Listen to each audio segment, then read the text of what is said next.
A gente fica feliz em poder estar prestigiando um momento único e pioneiro aqui na Cidade Baixa, uma competição exclusivamente feminina para meninas de 12 a 18 anos. Isso é um pioneirismo no nosso estado. A gente tem a Copa Loreta, que começamos ano passado, né, através da CETRI e da SUDESB, mas essa Copa aqui, ela tem um significado diferente, porque ela atinge justamente os projetos sociais que muito precisa da nossa ajuda. Então, fico feliz em estar fazendo parte, mais feliz ainda de toda a comissão ter escolhido no meu nome o troféu, mas a gente precisa exatamente disso, de que o futebol feminino seja valorizado, que ele seja visibilizado, como vocês estão fazendo hoje, mas, acima de tudo, respeitar o futebol feminino do nosso estado. Nós temos muitos talentos aqui, sabemos disso. Eu, como mulher, vivenciei uma proibição do futebol feminino no Brasil. Em 1964 foi feita uma lei que proibia a mulher jogar, então eu vivenciei todas essas dificuldades, mas a gente precisa continuar superando, e hoje a minha meta, o meu objetivo é procurar os espaços para que outras meninas não sofram, não só o preconceito, como o racismo do qual eu vivenciei na minha época. Depois de uma Copa do Mundo que houve, né? Depois do Campeonato Brasileiro também, né? Então, o futebol feminino de base pegou essa ponta que é para continuar, né? Porque é daí que saem as meninas, né? Eu acredito muito que o futebol tem tido sua evolução, e a gente precisa só respeitar os projetos sociais. As atletas dos bairros, da várzea, essas são referências, e os projetos sociais precisam ser bem cuidados, porque é onde saem os melhores talentos. A gente não pode pensar em futebol feminino tão somente com a seleção brasileira. A gente precisa trabalhar da base. A base, ela precisa estar existindo nos clubes profissionais. Nós precisamos de uma lei para que as equipes e os clubes profissionais tenham futebol feminino.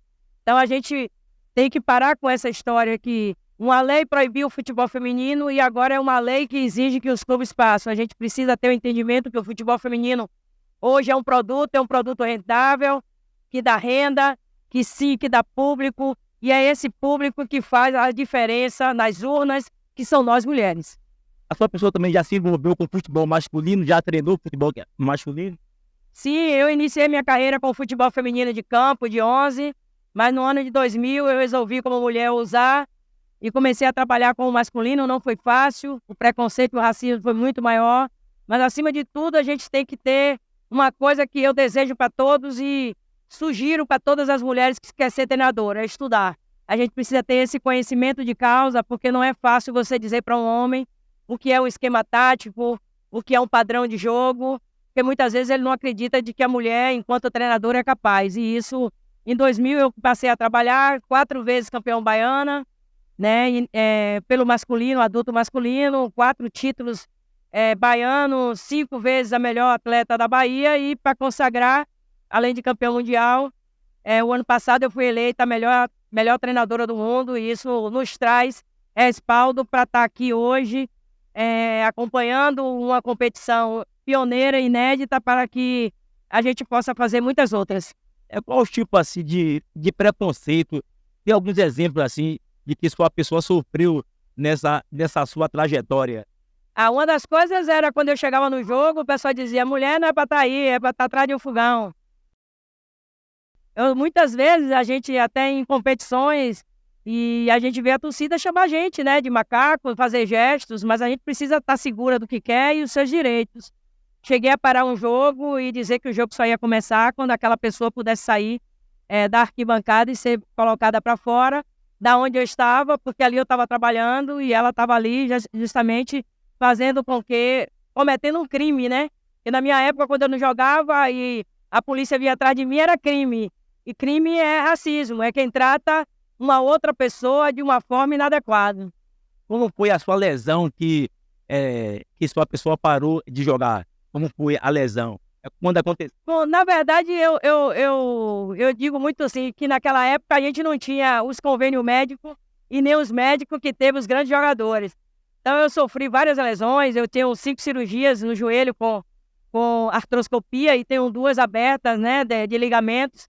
Então, aos 32 anos, eu já sabia que eu não poderia mais continuar, justamente pela essa condição que eu tinha. Eu não vim de uma família de berço, de dinheiro. Eu vim de uma família que muitas vezes tinha o pão e muitas vezes faltava o pão e a manteiga.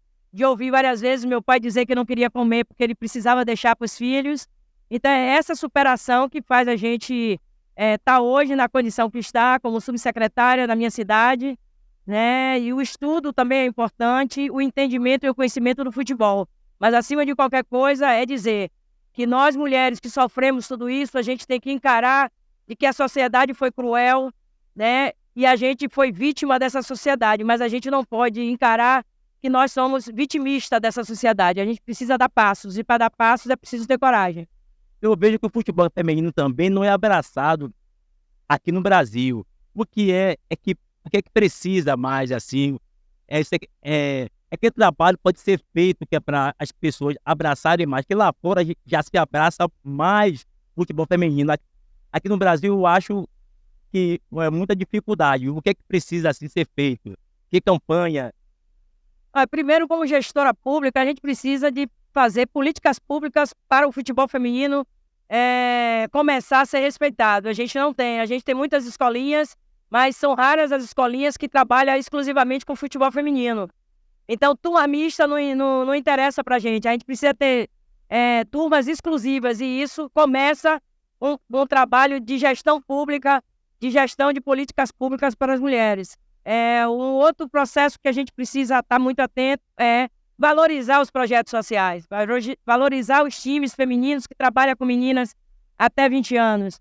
Né? A gente não pode, como eu falei anteriormente, a gente não pode achar que fazer o bem para o futebol feminino é só cuidar da seleção brasileira. A seleção brasileira precisa ter renovação, e renovação vem dos bairros, vem da várzea, vem de campeonatos como esse. Os melhores talentos saem justamente de campeonatos que hoje aqui, graças a Deus, está fazendo, e a gente se sente muito honrada de ser homenageada por um projeto como esse. Então, o Basta Esporte agradece a pessoa que é bicampeão, né, mundial pela seleção brasileira, né? Então, agradece a estar falando aqui no nosso canal no YouTube, que é para todo mundo. Agradeço demais a vocês mais uma vez, e parabéns a todos os envolvidos, né, que resolveram resistir e fazer um campeonato nessa qualidade e principalmente com essa alegria toda por aqui. Aqui também tem um campeão mundial, aqui perto, que é o nosso Holyfield de boxe. Aqui na outra rua, passando na outra rua, tem um nosso campeão mundial, né? A gente está aqui em uma área que tem um campeão mundial também, o Holyfield. Parabéns ao Holyfield. O Holyfield é nosso, né? Precisa ser cuidado. E a gente precisa fazer esses movimentos de cuidar um dos outros. Um abraço, Holyfield, o gigante. Um abração a Dilma Mendes.